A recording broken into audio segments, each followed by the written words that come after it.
Great, got it. Sorry about that. So welcome everyone, and thanks for making time out of your busy day to take part in our 10th SWAP Learning Series. I'm very excited about the topic today. We're going to hear from colleagues at U.S. Fish and Wildlife Service. Well, I wanted to just introduce the speakers quickly, and then we'll get right at it. I know that our colleagues in Northeast are all at the Northeast Fish and Wildlife Diversity Tech Committee meeting. I was down there this morning in Rhode Island, so I know they're anxious to view the recording later. So our first speaker is Adam Johnson. Adam is the Assistant Regional Director for Science Applications out on the West Coast. Adam's going to give an overview of how science application is supporting SWAP revision, and really appreciative of all that science application does in terms of providing support for landscape conservation, support to some of the regions, support on the SWAP prototype database or dashboard that's being developed. Just lots of ways that the science applications is helping out. So we're going to learn a little bit more about how science applications can help you with your revision or state wildlife action plan. And then our second speaker is Julie Henning. She's branch chief for conservation planning and policy for the National Wildlife Refuge System. And so she's the lead on the comprehensive conservation planning process at the service. So she's going to talk about how that planning process can potentially be linked to SWAPs and your work during revision. And finally, our last speaker is Brad Shoemaker. Brad's the chief recovery and conservation planning for Ecological Services, and Brad's going to talk to us about some ways maybe the recovery and conservation planning work that Ecological Service does can benefit all of you during your revision of your state wildlife action plan.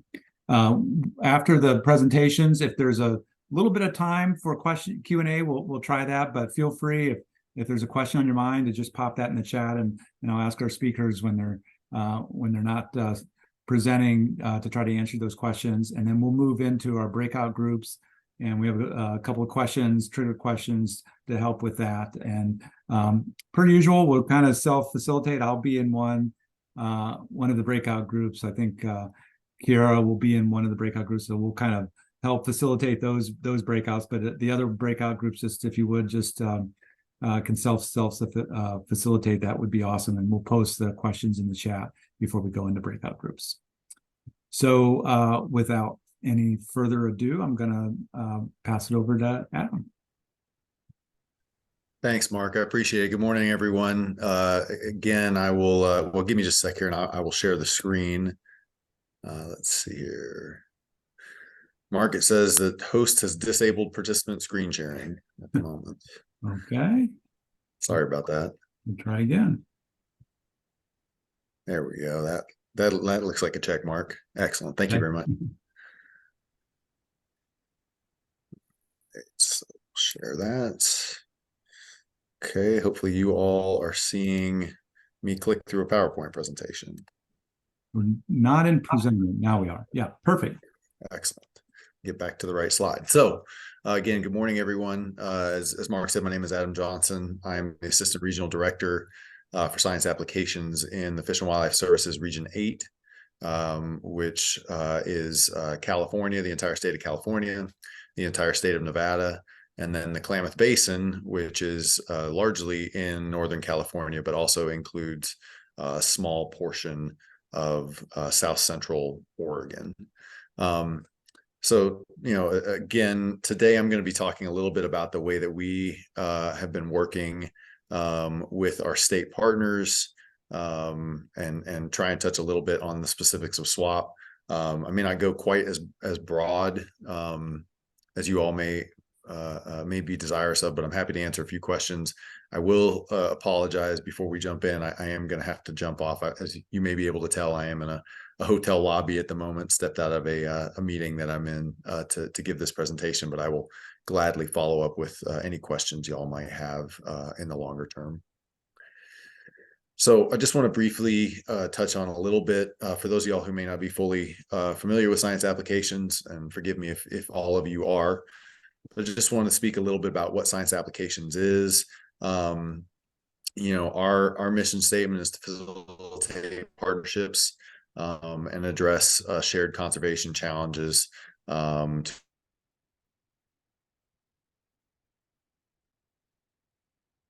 a manner, trying to have an inclusive approach to conservation, fostering science excellence and integrity, and developing data decision support tools. And I think broadly, those are the manners in which we are approaching our role in supporting you all in SWAP revision to the degree that you are looking for that support. Over here on the right side of the screen here, you can see screenshots from a couple of data-driven products that we've put together here in Region 8. Both of these are from the top there is you can see sage grouse chick survival, and then below there is a product that we're working on with NDOW on Nevada wildlife corridors. So this approach is pretty unique to science applications, and what we bring that other partners within the Fish and Wildlife Service, other programs within the Fish and Wildlife Service may not, is great flexibility to be able to work outside of statutory limitations such as the ESA or the Migratory Bird Treaty Act, to be able to work with you all where you need that support. Scalability, the ability to take our products and meet the scale that you need, whether it's species specific, landscape scale, biome scale. Versatility, which allows us to really focus on your most pressing challenges. We really want to identify the challenges and priorities that are important to our partners at the state Fish and Wildlife agencies and other key partners, and really meet you there and find ways for the Fish and Wildlife Service to support you. And anticipatory. We are very forward-looking in science applications. A lot of our charge is looking at things like climate change, at-risk species, the sorts of issues that look out into the future, while also focusing again on the priorities that are facing us right now. So I think that this is a really strong and as I said at the top here, unique role that science applications can play in our ability to work with you all on the SWAP work. Just very briefly give you an overview of kind of who we are out here in Region 8. Most of our science applications teams across the country are small but mighty. And we've got folks who are working in disciplines as diverse as social sciences. Lauren Miller is our social scientist. We have data managers and GIS data product specialists such as Chelsea Sink and Philip Street. We have folks who are really focused on funding opportunities, like Matt Bond working in the Klamath and pulling together things there. We also have a pollinator, a Western monarch lead in Melissa Burns, amongst others in our group. So we're a really diverse set of skills in a relatively small team. So this is a model for how we view our approach in Region 8, and it's largely shared, well, not largely shared, it is shared across all of the other regions in the country. So what we're trying to do is at the regional level, take the priorities of our regional leadership in the Fish and Wildlife Service, the priorities of the science applications program nationally, the priorities of our partners at in the state Fish and Wildlife agencies, and find those places where they overlap and most effectively manifest those through help in putting these products, these conservation products and these conservation actions on the ground. One of the things that is most key in what science applications does across the country and in Region 8 is providing technical support. This is a place where we, our name is Science Applications for a reason. We are doing a lot of technical, science-driven, data-driven support. And what we're looking to do is build fair data-driven decision support tools. FAIR being an acronym for findable, accessible, reproducible, and I'm forgetting the I off the top of my head. I can't see my notes. I'm on my laptop, but y'all may be familiar with that that acronym as well. Some of the examples of what we're doing in Region 8 are our work with the Great Basin Bird Observatory to evaluate avian community response to landscape scale treatments. We are also coordinating with Oregon State University and the Forest Service to leverage data on Fisher for multiple projects across California to inform wildfire management.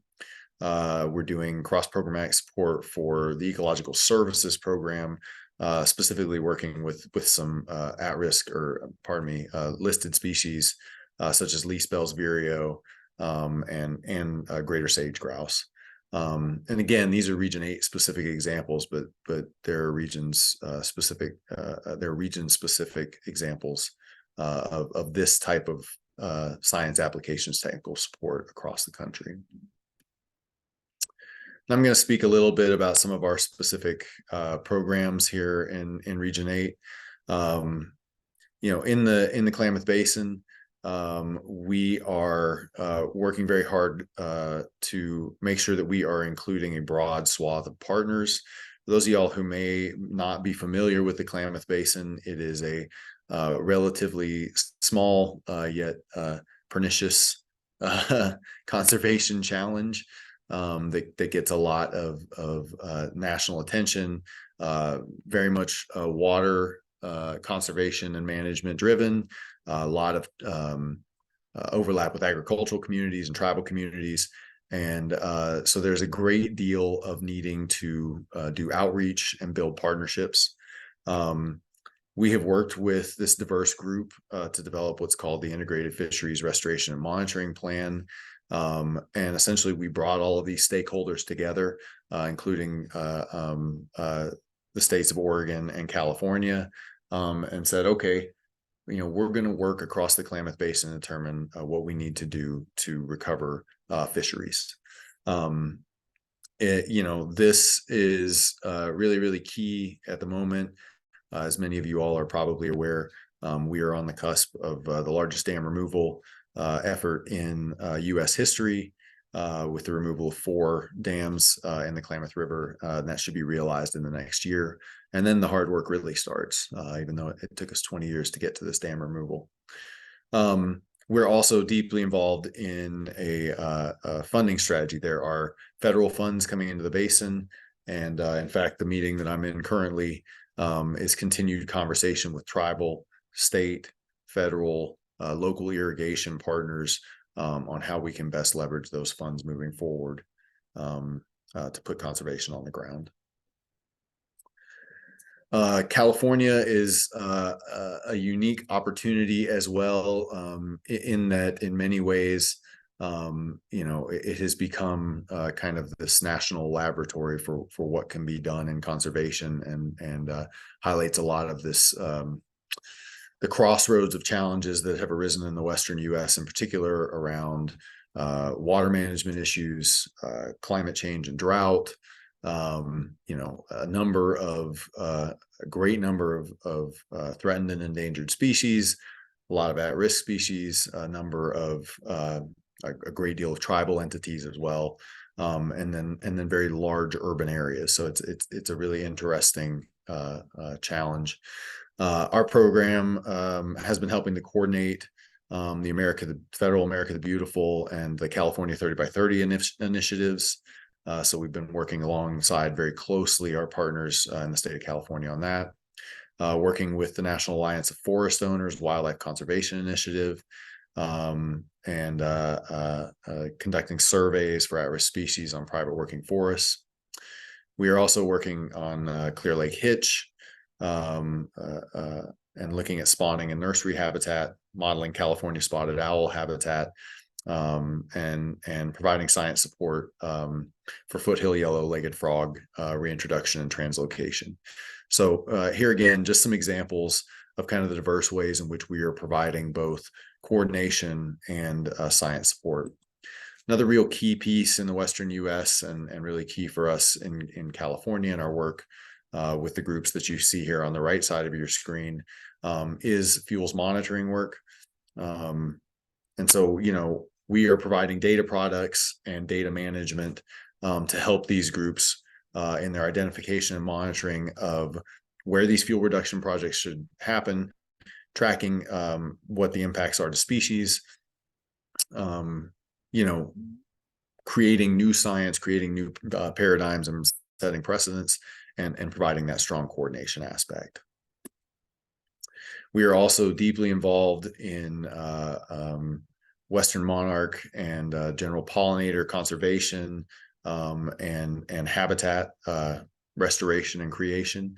We do have the lead for Western monarch, but obviously Western monarch is something that moves across the West Coast and the Western U.S. We take this coordination really, really seriously. It's going to be really, really key to work closely with the states and identify the priorities for you all as well through the swaps to continue this work. This is all part, obviously, of a larger national effort on monarch and pollinator conservation, which I think is going to be really key for many of you all on this call and the agencies for which you work. Turning to Nevada, we are spending a lot of time in Nevada working with the state on species of greatest conservation need. And we are increasing our capacity and essentially trying to be a force multiplier to help the state identify priorities and grow capacity there. We're continuing to participate with a WAFL-wide discussion on these SGCNs, species such as greater sage grouse, Lahontan cutthroat trout, pinyon jay, tui chub, all things that the state has identified as important species, and we're working closely alongside them. And then, as I mentioned before, we are providing geospatial support capacity for NDOW across those programs. And so here again, these are all just examples of what we're doing here in Region 8, but demonstrate some of the types of work that Science Applications can engage in alongside you all, our state partners, as you continue to work through your swaps. And that is the end of my presentation. I'm happy to field any questions, Mark, if we have time for those right now. And I will obviously gladly answer any questions as follow-up if y'all have them. Happy to share my email address, all those sorts of good things. Great. Thank you, Adam, for that. We can take one quick question and then we want to move on to Julie. Anybody have a question?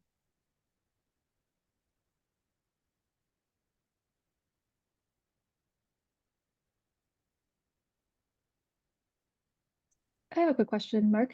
Go ahead, Kim. I was just curious.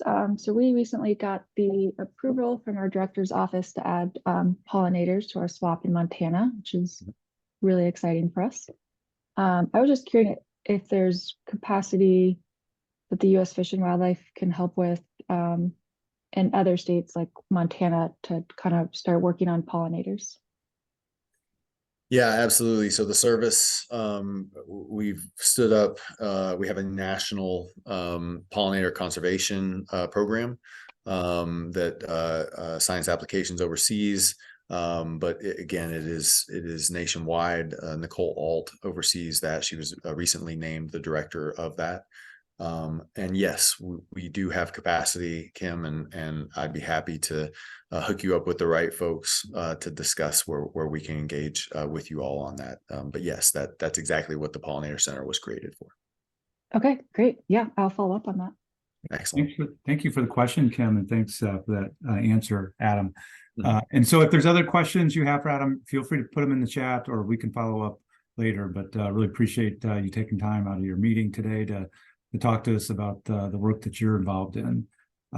Julie, I'm going to hand it over to you. Okay. Hi, thank you, Mark. Yeah. Can you see me okay? Yeah. Okay, great. Good. So thank you very much for inviting me to your meeting. I am Julie Henning. I'm the branch chief for conservation, planning, and policy for the National Wildlife Refuge System. And I am based out of Washington, DC. And what Mark mentioned, I do a lot of policy work, and we're updating a lot of our policies. And in particular, we are updating our planning policies, including the comprehensive conservation plans. And so today I'd really just like to share with you a little bit about what they are, where we're trying to go with planning into the future of the refuge system. And I will say that I've been with the refuge system for about I've been with Fish and Wildlife Service for 7 years, refuge system for 4. Before that, I was with Washington State Department of Fish and Wildlife, where I worked there for 14 years. So I have some understanding about, what you all are doing. I actually have had the opportunity to write a SWAP, probably an early stage 1. I know that you guys have come a long way with planning and how you're thinking about SWAPs. And so today I just want to present what we're doing with the refuge system. So maybe I think there's definitely opportunity to collaborate and work together, especially as we're thinking about landscape conservation and where our lands can complement each other. So with that, I have about 15 slides to share with you about what we're doing on the policy front. So I'm going to share my screen.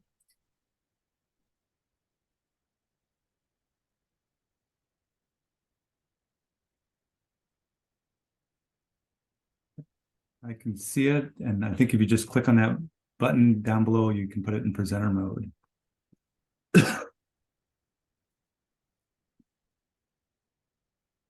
Presenter mode. Let's do that. So it's the one at the bottom. It looks like a little monitor, sort of, like down in the tray, the bottom of the PowerPoint. Like, you see where it says note. Yeah, there you go. Perfect. Okay. Are you looking at the full screen? Yes. Okay. Okay, Yep. great. Okay.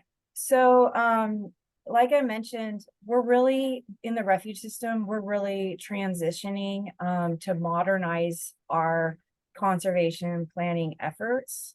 And we're doing that through updating our policies. A lot of our policies were written over about 25 years ago, and they just need to be updated.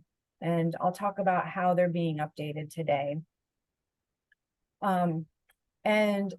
So these policies, when we think about planning, have real impacts to the nation and to the refuge system. We have over 90 million acres of refuge lands. We have about 610 refuge units that require a comprehensive conservation plan. These are just a couple of the few of the policies, but these are really the suite of our planning policies. And so today, we'll talk about land acquisition planning, comprehensive conservation planning process, step down plans, and particularly our habitat management step down plan. And before I get into that, I really want to highlight the National Wildlife Refuge System Improvement Act, and that was passed by Congress in 1997. And that really is important statute for our policies and how we manage the refuge system. It really provides a mission as well as overall guidance on our management and what we can actually do on refuges. And in particular, the Improvement Act requires that the refuge system have a comprehensive conservation plan for each refuge. And that comprehensive conservation plan must be updated every 15 years or as necessary.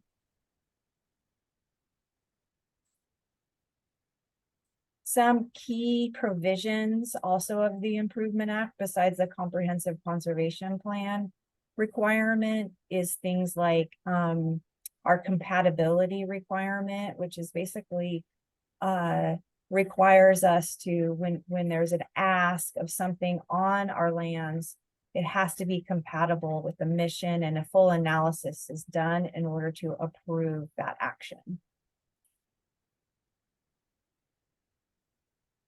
Here, also, the Improvement Act states that we will work with states, that we will consult with adjoining state, local, federal, private lands affected conservation agencies when we're doing comprehensive conservation plans.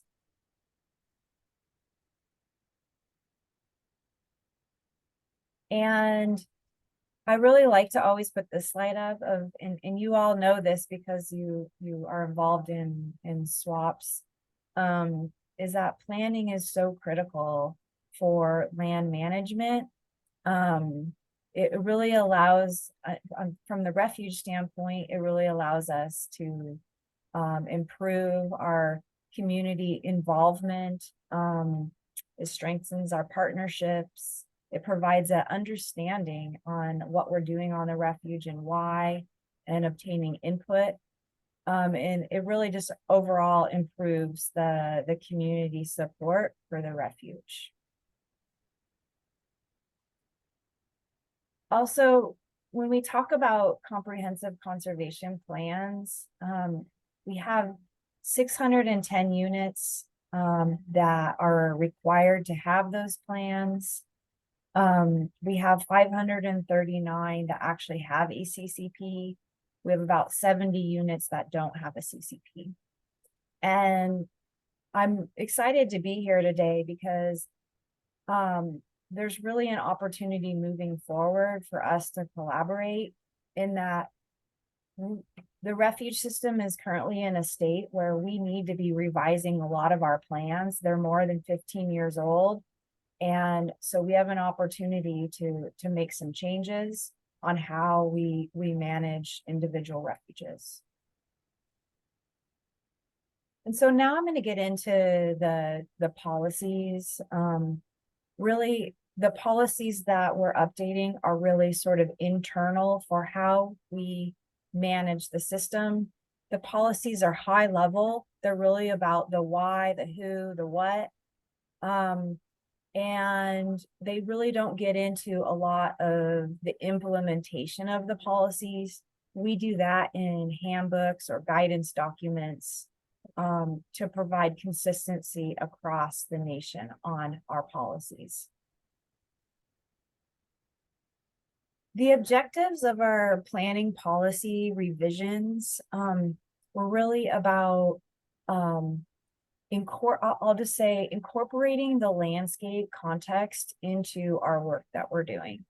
And how I think about this is not only really understanding our partners' vision and goals across the landscape, and incorporating that where we can into the refuge land management, but also thinking about it outwardly, which is how is the refuge management affecting our neighbors and others. So it's really twofold.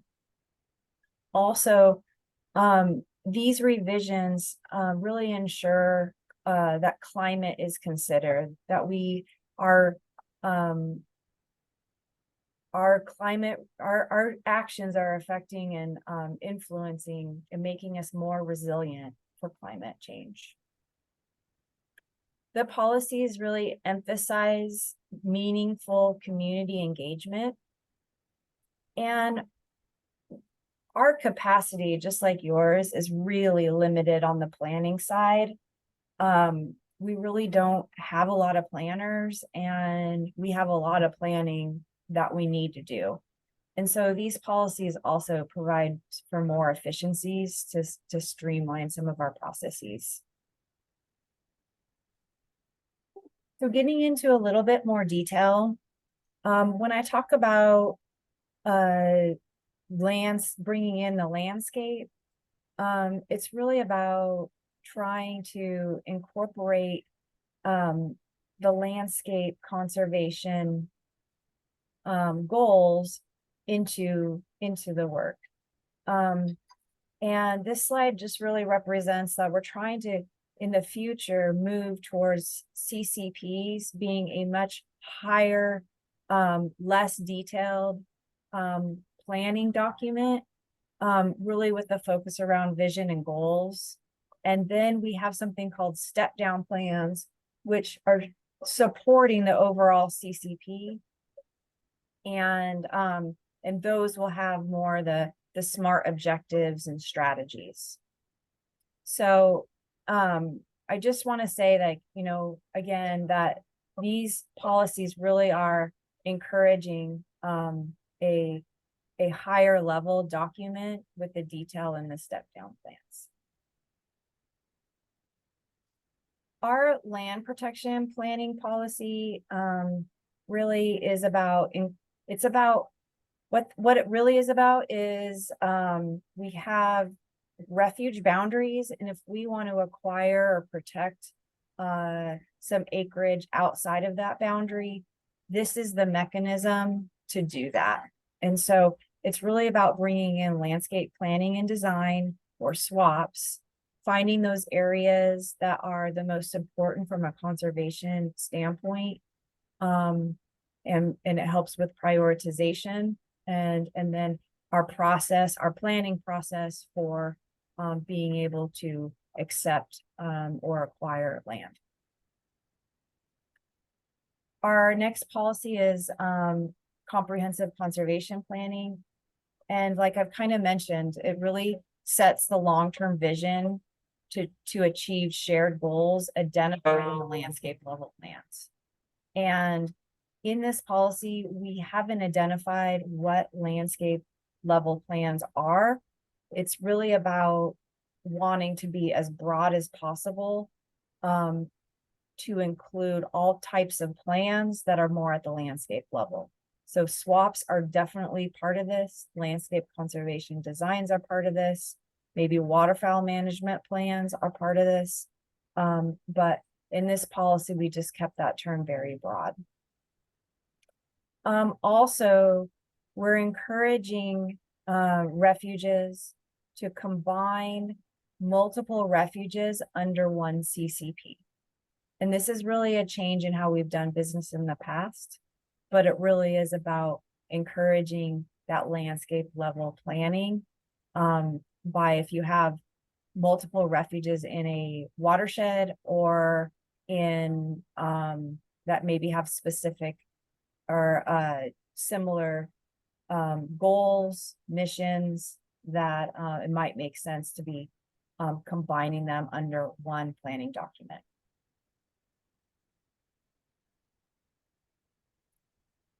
The next policy that I want to highlight is our step down planning policy. And a step down plan really is a more detailed plan that fits and nests underneath a CCP.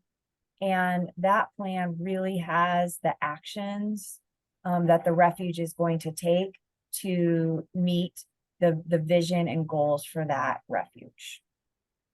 Step down plans can include visitor services plans. They can include habitat management plans, ecosystem plans, that sort of thing. But it's really the details of the actions that are going to occur on the refuge.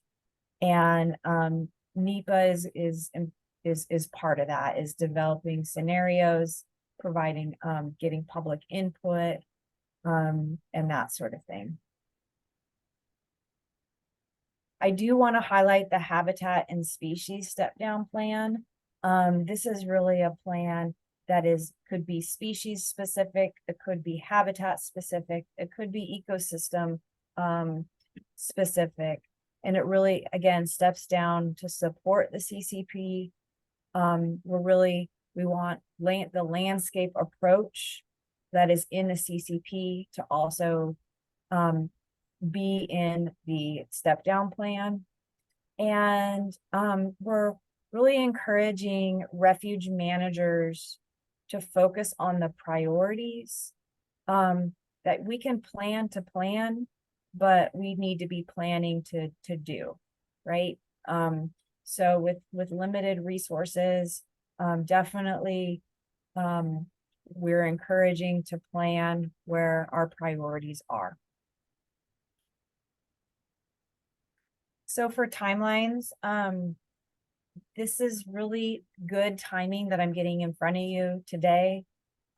These policies that I'm talking about in this presentation are currently in the Federal Register. So love to get your input.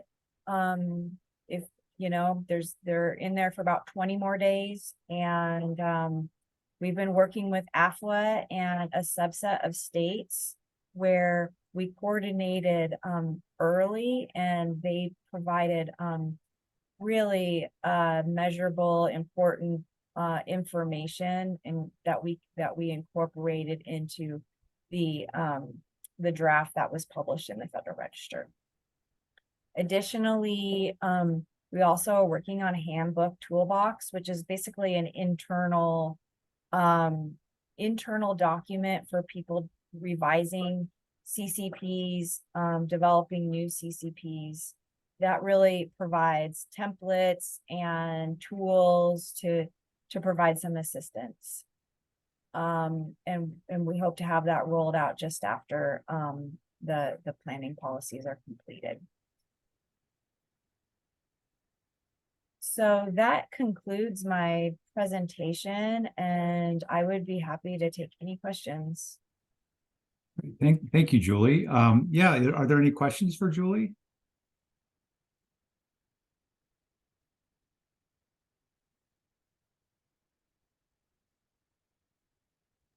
I got one. Hi. Thank you, Julie. So do you see a lot of examples where states are working on refuges, like at specific projects focused on SGCN? So to tell you the truth, are you guys still seeing my screen? Because I'm trying not to share. Still seeing it.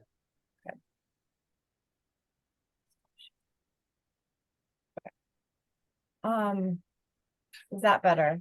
Yes. Okay.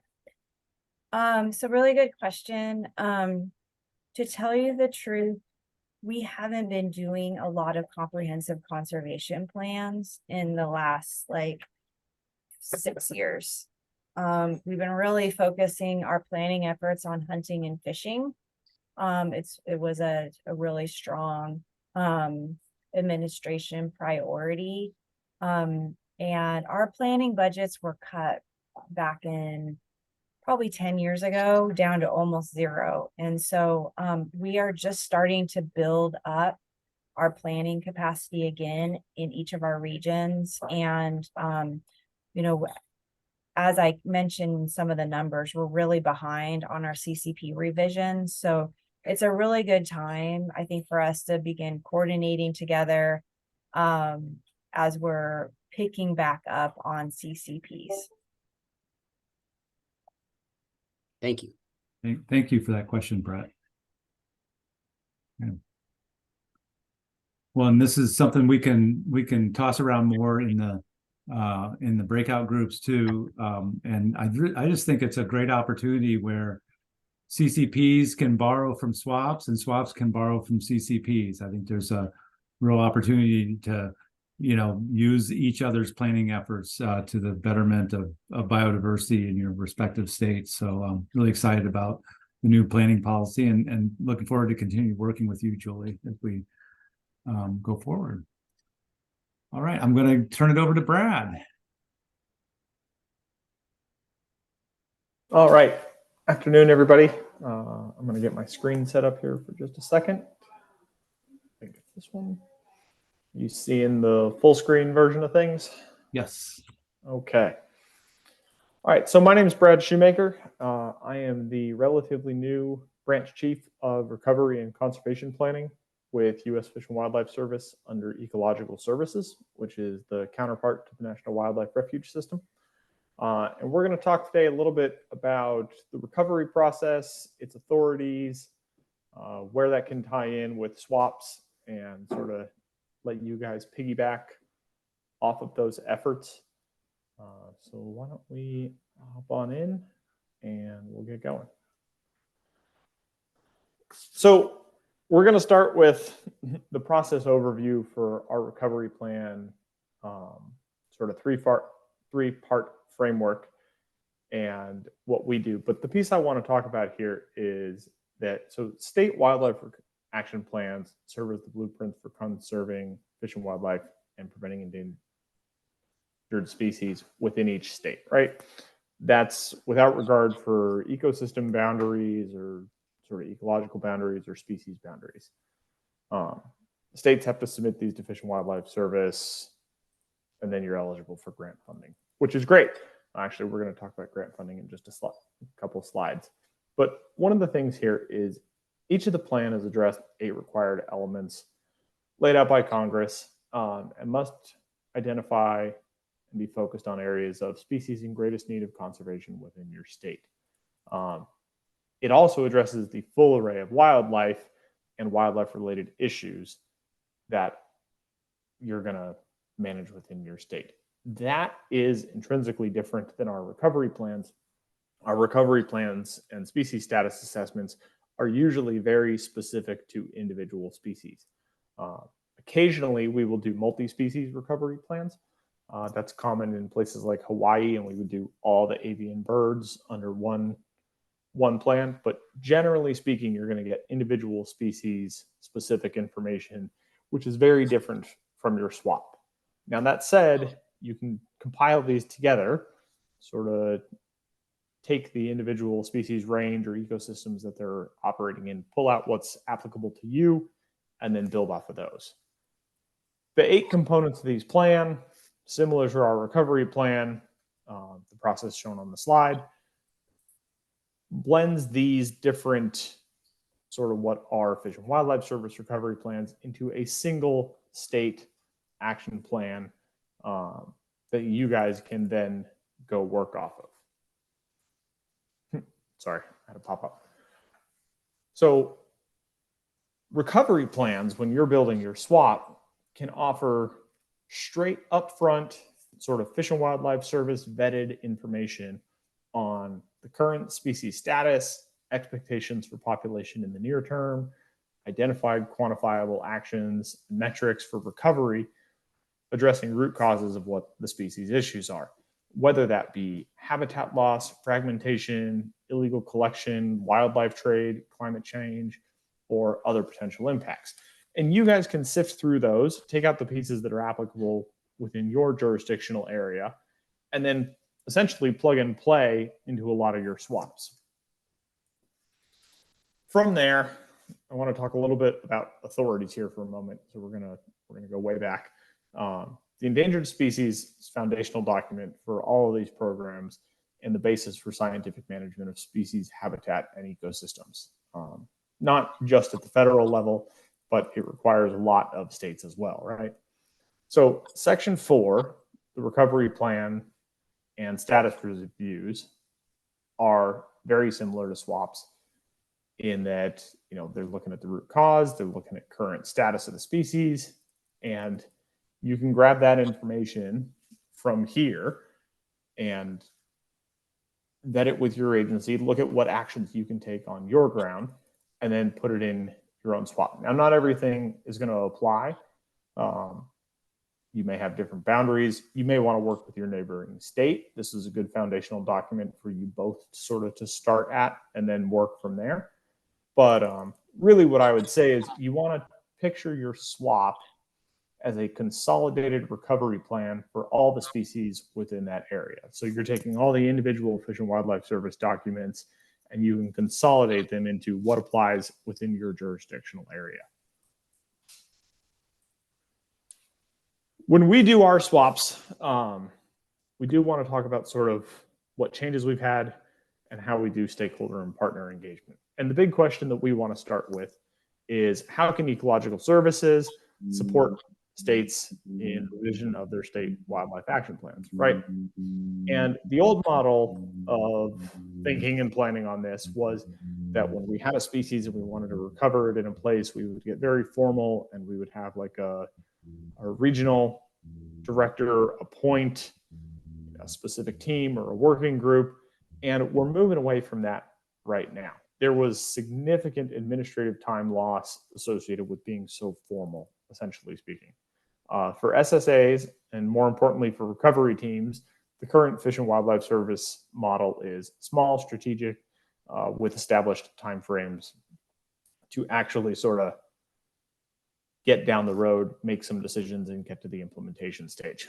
Additional options for doing this, if we don't want to go through that whole process of sort of the reoccurring meeting, is to just pack it all into a few days, host a workshop or a working group, and put all that discussion and decision making into a much shorter timeline. It's very focused. It's a little more difficult to do, and there is some follow up.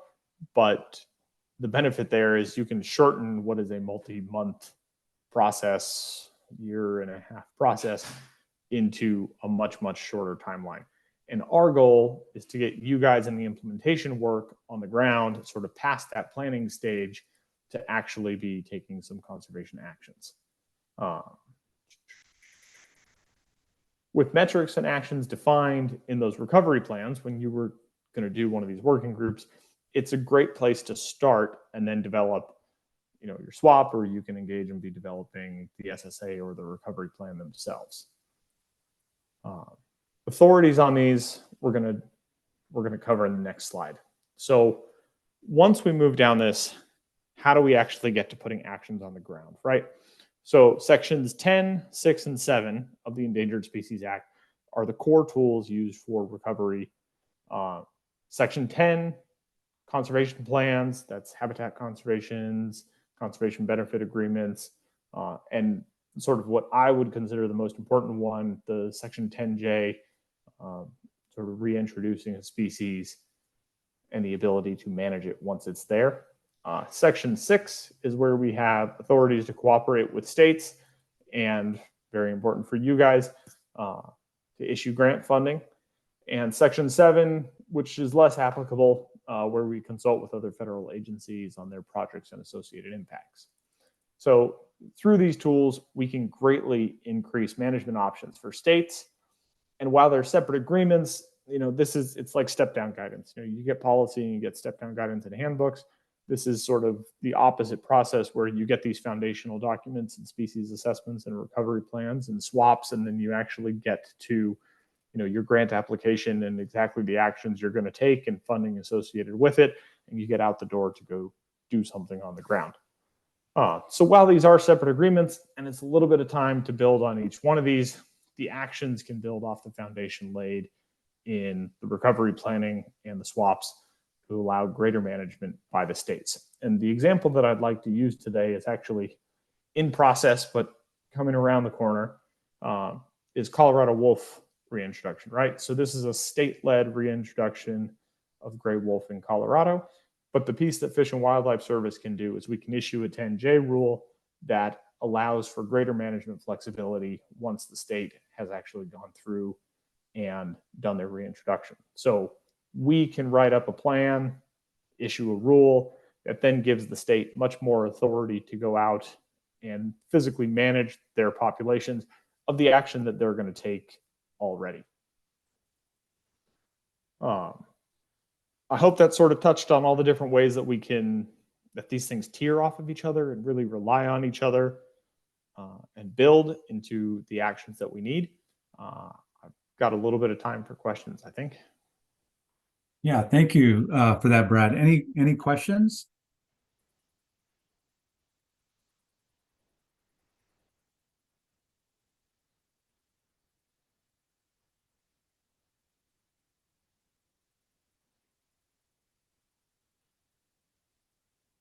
And Brad, I would say, Okay.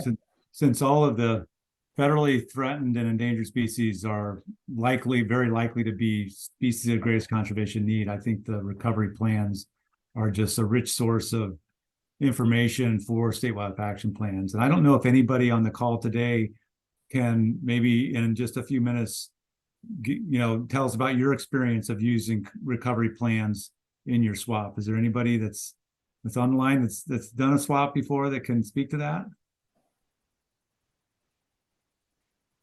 Well, I just can say in our process right now, we've had service biologists in our meetings, and they have had their recovery plans with them, and we just like said, okay, take that action and stick it in our swap. So it's like a ready-made conservation action that's already been thought through. And I think the converse is also true, that as we are identifying conservation actions and information needs for these species, those things can feed into recovery plans and objectives as well and inform those. So I think it's really a right on approach that keeps us from duplicating efforts and trying to get all the partners working on the recovery actions instead of just one agency responsible for them.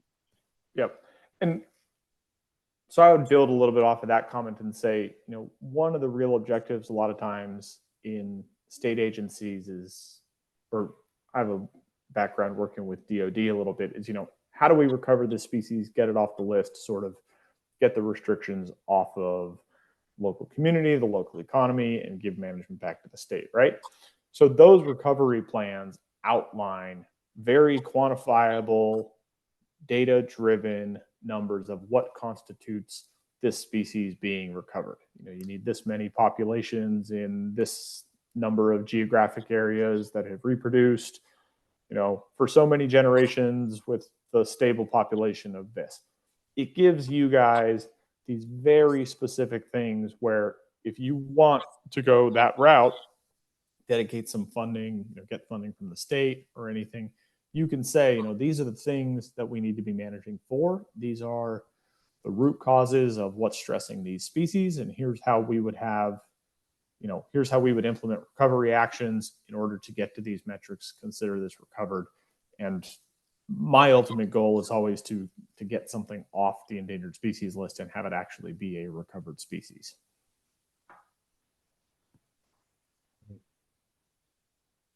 Well, thank you for that question, Brett, and thank you for that great answer, Brad. Lots of collaboration potential there. So I'm going to paste the questions into the chat, and for some reason it looks pretty small on my screen. I don't know why that is, but Kira has them and I have them. I think we'll just go with 2 breakout groups, and she can facilitate one, I'll facilitate the other, and do a little bit of a deeper dive. And our speakers are welcome, presenters are welcome to go into breakout groups if you'd like, and if you can't understand that too. But yeah, I really appreciate our speakers, and we'll be in touch if there's follow-up questions. But I think there's great opportunities for the service in the states to collaborate on these wildlife action plans, which are of increasing importance as we try to address the biodiversity crisis that's happening in this country and beyond. So again, thank you for that work. So I'm going to just take a minute here and put us into our breakout rooms and make sure that Kira and I are in separate rooms. And then we'll have about 20 minutes we can spend in breakout.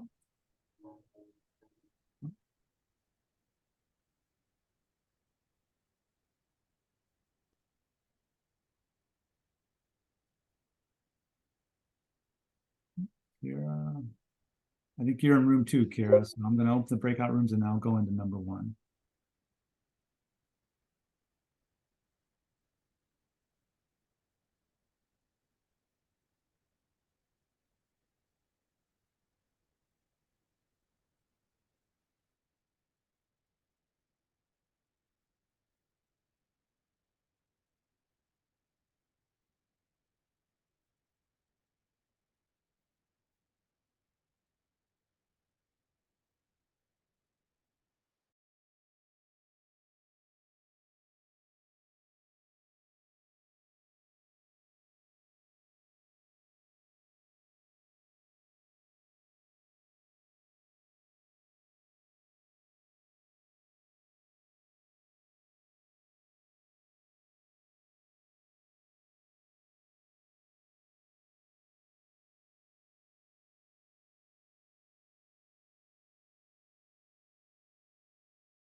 Looks like we're the only ones left. Looks like it. Well, it may be that the swap meeting has ended, so let me check the schedule. Yeah, we reconvene at 3:20, so it should be now. that we wrap up and adjourn in these next 10 minutes, but Oh, so Mm. they're still in their group, you think? perhaps I'm gonna message someone.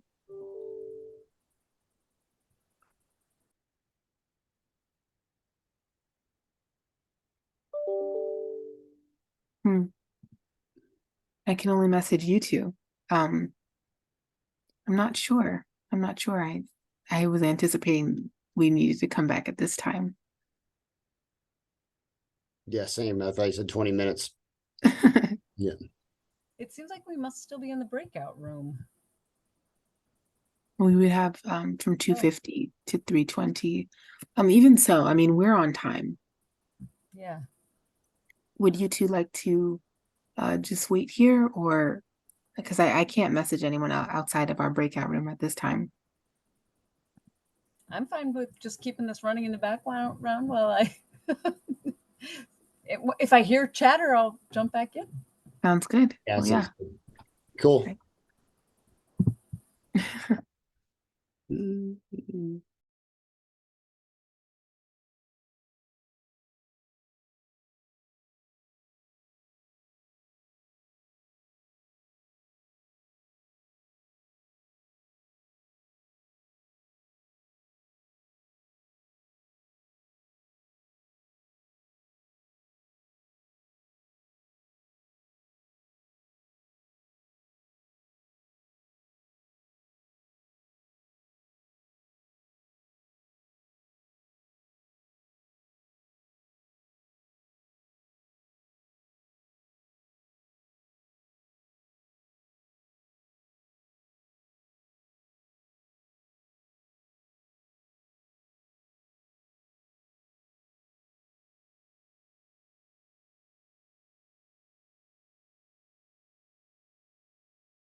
Hi, my team, we got here a little early, so we were just gonna wait, but it looks like they're back, Brent and Kristen. Okay, good deal. Hi.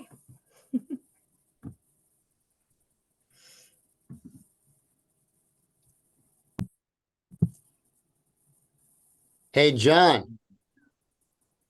Cantor, Yes, sir. did you catch any more hawks yesterday? Or Not a one. Like late in the evening, a couple of turkey vultures going to roost came over me. So I looked on one of the sites. I missed. It looks like a big broadwing day was last weekend. So I missed them too. I was at our botanical gardens last night, and this lady told me she had just seen 30 broadwings kettling over this power line cut. It's like,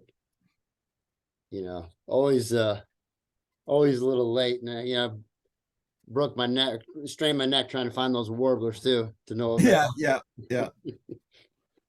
And I'm hurting up here from like I helped a friend put in some wood duck boxes on his property the other day, and those post pounders, man, that Oh. warbler neck and trying to watch for hawks. I need a massage. Sorry, Mark. We No, digressed. No, that's all right. Just maybe in our last couple of minutes, does anybody want to share any observations or maybe next steps that we could take at AFWA to help make, further these connections, collaborations between Fish and Wildlife Service and the states related to swap revision? Anybody have any suggestions?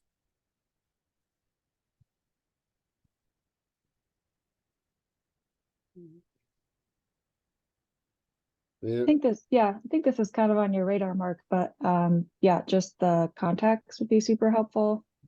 And then the pollinator contact as well. And then Christina mentioned examples of how they could help in our region. I think those are the kind of 3 things that would be really helpful for Montana.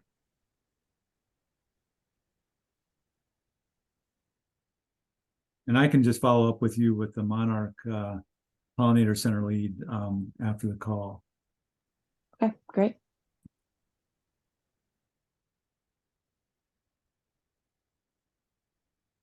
All right. Let's get my notes here. Kara, did you have anything you want to share from your group? Well, I took some notes on some of the ways that my group members mentioned wanting to grow their capacities and interact with other departments. So we see that in Minnesota, there's more of a desire to work with the Department of Transportation on a federal level. And the main barrier to that is limited capacity to make these relationships happen and to do the strategy. And I know that in Georgia, there's more of a desire to work with the Environmental Protection Agency to support water quality projects and to also work more with the United States Geological Survey. So that's what I got with my group in terms of ways we could, the wish list. Yeah, that's great. Thank you for that. Okay. Well, thanks everyone. I really appreciate you dialing in today. And, I think the Fish and Wildlife Service is really here to support and help you. I think in the past, it's been a little bit more like Whisper, they've been the supporters. And I think through some outreach that Elsa and Hobolt and others have been doing, I think they're really trying to get, more folks within the service aware of SWAP and interested in helping states make their swaps as good as they can be. So I think we're seeing a little turn in the tide here. So let's take advantage of that and we'll follow up with a couple of action items. Very good. Thanks, everybody. Have a great rest of your day. Thank you. As always. Okay. Bye-bye.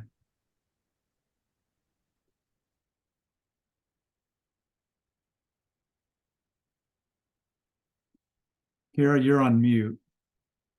Thank you, Mark. Thanks for noticing. Yeah. I wanted to just reach out to you after this recording, just so I could look at the video and make sure I fill in any gaps in my notes so that Okay. they're robust for Jason. Okay.